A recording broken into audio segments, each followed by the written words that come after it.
Hey, uh, my name is Ytasha, and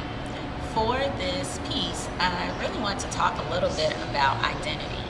I wrote a book called Post-Black, How a New Generation is Redefining African American Identity, and in that project I was exploring the different aspects of our culture that for some reason we don't associate strongly with our culture, and really looking at some of the circuitous nature of the conversations we have about African American culture, which in some cases always either it tends to be a negative, or it's an affirmation of what you can't do and why, or there's a sense that you have to fight and struggle against something to achieve. And if you're not talking about the culture purely in that context, some people are very, confused. Sometimes it's even a matter of challenging their actual identity when you say that, for example, all African Americans don't have long-standing roots here in the United States. Or you want to talk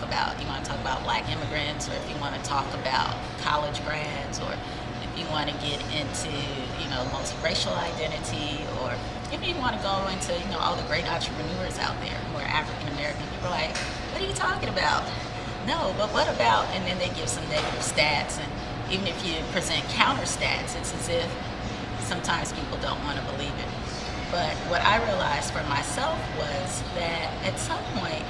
you have to push past identifying yourself purely in a cultural context. As proud and as enthusiastic as we are about that, you have to really look at who you are as a spiritual being,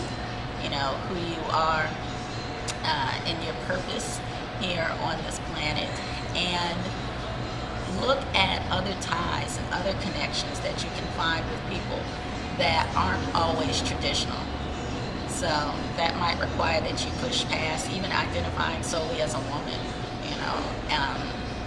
and I would encourage anyone to really re-examine the labels that they place on themselves and look at why they're there and why you want to identify with that so strongly, because at the end of the day, you could just be putting yourself in a box.